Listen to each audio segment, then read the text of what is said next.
اسلام آباد میں موسلادھار بارش سے نظام زندگی متاثر G11 میں سڑکیں زیر آب، گاڑیاں پانی میں ڈوب گئی۔ متعدد علاقے اور سڑکوں پر پانی جمع، نشیبی علاقوں میں پانی جمع ہونے سے شہریوں کو مشکلات اور ٹریفک کی روانی بھی متاثر۔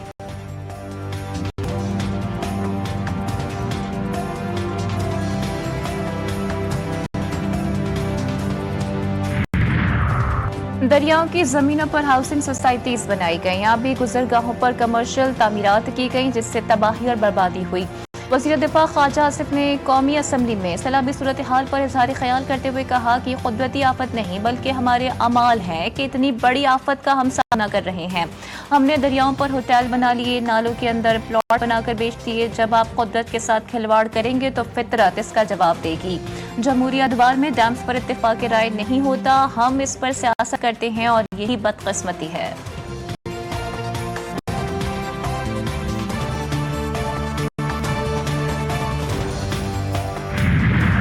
اور پنجاب میں تاریخ کا بدترین سیلاب، ہزاروں بستیاں زیر آب، صوبے بھر میں سیلاب سے 20 لاکھ افراد بے گھر، 3 دریاؤں کے ویلوں نے 35 زندگیاں چھین لیں، 2000 سے زائد دیہات متاثر، دریائے چناب میں سیلاب سے 14 لاکھ سے زائد افراد بے گھر ہوئے، راوی کے ارد گرد کے علاقوں سے 2.5 لاکھ افراد کا انخلا، دریائے ستلج میں سیلاب سے 3,68,000 افراد کو گھر بار چھوڑنا پڑا۔ پاکستان کو عالمی سطح پر بڑی سفارتی کامیابی مل گئی، عالمی برادری بھی پاکستان کی آواز میں آواز ملانے لگی۔ شنگھائی تعاون تنظیم کی جعفر ایکسپریس اور خضدار دہشت گرد حملے کی مذمت، سربراہی اجلاس کا مشترکہ اعلامیہ جاری کر دیا گیا۔ فلسطین پر اسرائیلی حملوں میں اضافے پر گہری تشویش کا اظہار، رکن ممالک نے 2035 تک SCO کی ترقی کی حکمت عملی بھی طے کر لی۔ مشترکہ اعلامیے میں ایران پر 2025 کے حملوں کی مذمت بھی کی گئی۔ We respect all international and bilateral treaties and expect similar principle to be followed by all SCO members.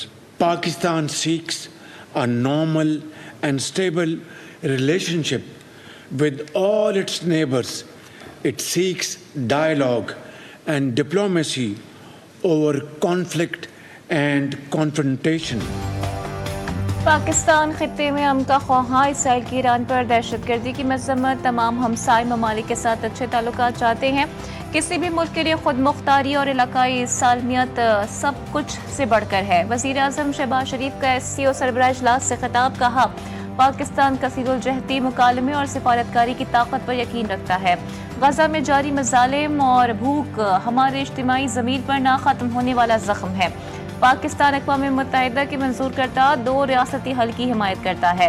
Gaza کے حالات دنیا کا ضمیر جھنجھوڑنے کے لیے کافی ہیں۔ بلوچستان اور KP میں دہشت گرد حملوں میں بیرونی ہاتھ ملوث ہونے کے شواہد موجود ہیں۔ شہباز شریف نے شاندار میزبانی پر چینی صدر اور حکومت کا شکریہ بھی ادا کیا۔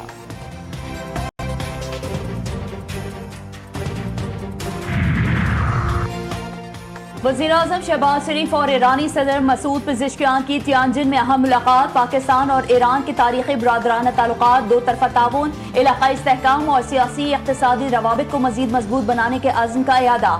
فیلڈ مارشل سید عاصم منیر بھی اس موقع پر موجود تھے۔ وزیر اعظم سے صدر آذربائیجان کی ملاقات ہوئی۔ تجارت، سرمایہ کاری، توانائی، تعلیم سمیت دیگر شعبوں میں 2 طرفہ تعاون پر تبادلہ خیال کیا گیا۔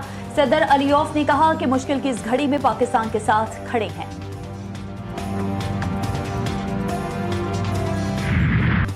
وزیر اعظم کی شنگھائی تعاون تنظیم اجلاس کے دوران عالمی رہنماؤں سے ملاقاتیں، روسی صدر اور ملیشین وزیر اعظم سے غیر رسمی ملاقات، بیلاروس اور آذربائیجان کے صدور سے بھی ملے، اقوام متحدہ کے سیکرٹری جنرل اینٹونیو گوٹیرس سے بھی ملاقات، باہمی دلچسپی کے امور سمیت مختلف شعبوں میں تعاون میں اضافے کو سراہا گیا۔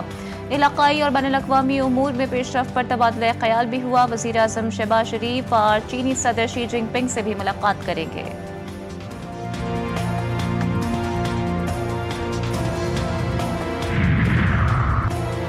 SCO وقت گزرنے کے ساتھ تناور درخت بن چکی ہے، رکن ممالک کو تجارت اور معیشت کے شعبوں میں دستیاب مواقع سے استفادہ کرنا ہوگا۔ چین کا SCO کے سربراہی اجلاس سے خطاب، صدر شی جن پنگ نے شنگھائی تعاون تنظیم کے ترقیاتی بینک کے قیام کی تجویز دے دی۔ روسی صدر ولادیمیر پوٹن بولے امریکی صدر ٹرمپ نے یوکرین میں امن کے راستے کو کھولا. یوکرین میں بحران حملے سے نہیں بلکہ یوکرین میں مغربی اتحادیوں کی حمایت یافتہ بغاوت سے ہوا ہے. یوکرین میں بحران کی بنیادی وجوہات کو حل کرنا اور سیکیورٹی کا توازن قائم کرنا ضروری ہے. افغانستان میں 6 شدت کا خوفناک زلزلہ، اموات کی تعداد 800 تک پہنچ گئی، 1000 سے زائد زخمی. اموات میں مزید اضافے کا بھی خدشہ، ننگرہار اور کنڑ میں درجنوں مکانات ملبے کا ڈھیر. امدادی کارروائیاں جاری. زلزلے کا مرکز جلال آباد کے قریب اور گہرائی 8 کلومیٹر تھی. صدر مملکت اور وزیر اعظم کا افغانستان میں تباہ کن زلزلے پر اظہار افسوس، انسانی جانوں کے ضیاع پر تعزیت، متاثرہ خاندانوں سے ہمدردی کا اظہار. شہباز شریف کہتے ہیں مشکل وقت میں افغان بہن بھائیوں کے ساتھ کھڑے ہیں.